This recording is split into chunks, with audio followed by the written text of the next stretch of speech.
Welcome to the Overgivers Anonymous podcast. My name is Angela Mondor, also known as the Geeky Girl.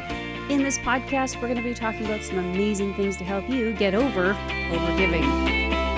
Hi, and welcome to this episode of the Overgivers Anonymous podcast. My name is Angela Mondor. I'm also known as the Geeky Girl. And today I want to talk to you about something that's really important to me. I hope it's important to you.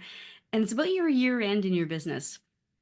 I feel this is super important to me because I like to wrap up the year before I start moving into the next year. And for me, I like to do some reflection, but I like to do it from the space of gratitude and growth. And maybe it looks a little different than the way you've done it in the past. Let's have a conversation. Let's figure this out. I think that the way that you walk into the reflection, that the what you bring with it, what you think about as you're coming into this reflection is really important. Because when we're thinking about the emotions and the energy that we bring to this reflection, it can make a big difference between shooting all over yourself or coming through it with some gratitude and some thoughts about what it is that you want to do to grow forward. Okay. So there has been times when I haven't wrapped up my year. I have done things where I've just tried to roll with the punches and keep going. It has never been as successful as when I did try to actually roll up the whole year and figure out where I've been and where I'm going. And more to that, it's been way more important for me to look at it from the perspective of appreciating where I've been, appreciating what I've done, as opposed to saying, oh, I should, right? So I was talking about the don't shit all over yourself. So why does it matter? Why is it that this is so important? Because it provides a perspective for you. And again, the perspective is your choice on how you want to perceive it. But when you think about, if you were to step back, for example, and say, if I was looking at my today self from 3 years ago, so minus 3 years from today, and say, as that person 3 years ago, looking at this new person, wouldn't I be excited because this person's done X, Y, and Z? Wouldn't it be cool because they've accomplished this, these, and that, and those things? Isn't that amazing? We get muddled by being involved in the day to day. And it's great that we want to strive for growth and we want to strive for doing better things, but we miss out on appreciating and being grateful for what we have accomplished. And that's the energy that I like to bring to it. And I hope that I can encourage you to do some of that yourself as well. So, celebrating your accomplishments is something that is very, very valuable to you as an entrepreneur, but also to you as a human being. I mean, think about the way that your brain works and how we love that hit of dopamine. It's possible that you could take the time to say, what are the things that are really cool about what happened over this past year?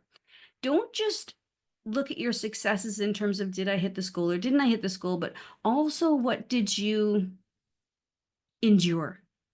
So sometimes it's not about thriving. Sometimes we are surviving. There are lots of things that have come and gone in 2024, and there have been moments when we've survived. There's been moments when we've thrived. There's been moments when we have just gotten through, but acknowledge and honor each of those things because they each have a different place inside of who you are and where you are on your journey as an entrepreneur.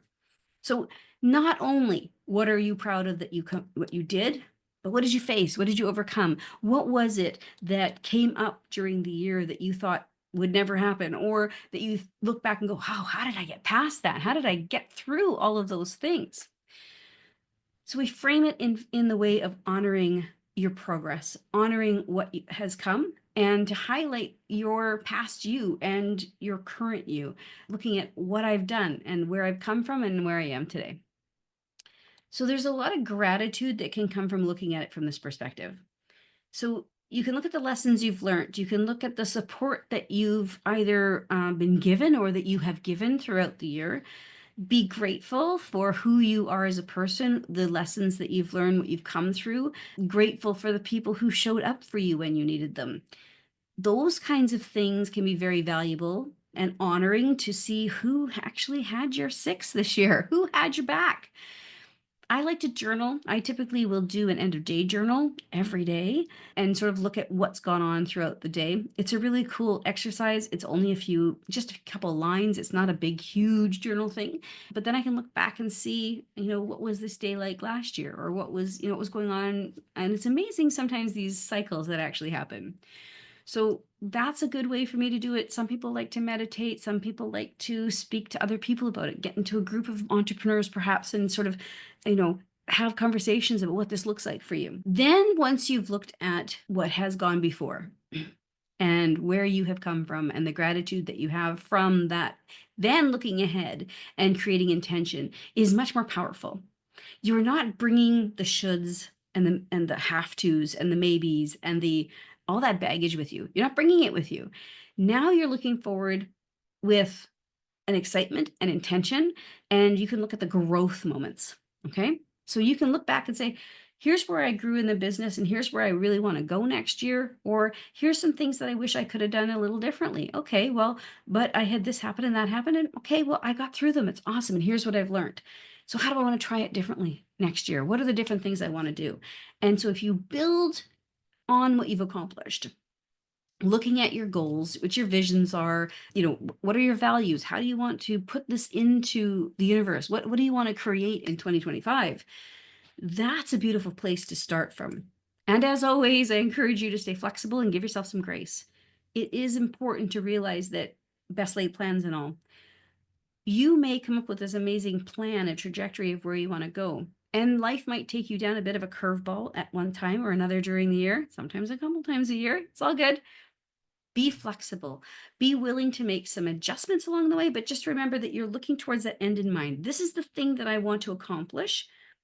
And make sure that all of your decisions, all the pivots, all those changes are still moving you towards that greater goal, because that is exactly how you're going to be able to accomplish these goals.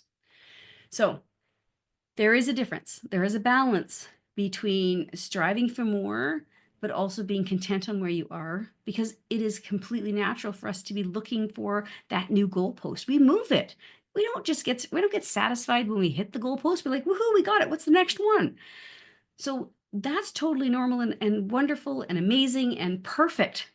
Just make sure that you're honoring how you got to that first goalpost, okay? That's really important. Practice patience with yourself, gratitude. Make sure that, you're also allowing yourself to learn from the journey. So setting those intentional goals, making sure that you're always checking in with yourself and saying, how does it match? Where am I going? Carve out some time in this month somewhere for your own reflection, so that you can look at what your accomplishments are. What are your goals? Where do you want to take this business of yours? All these amazing gifts that you have to offer your clients, exactly how do you want to put them out into the universe? Look for those kinds of things inside your business, and see where you want to take it. Now, if you want some help, if you want somebody to be there with you as you do this, our Rockstar Success Circle is the place for you. We are always looking at making sure that we are looking at our end in mind. We're building our plans based on that. We have monthly planning parties. We have quarterly planning parties, and they are parties. We don't drib and drab about. We have a lot of fun, and on top of that, we get shit done.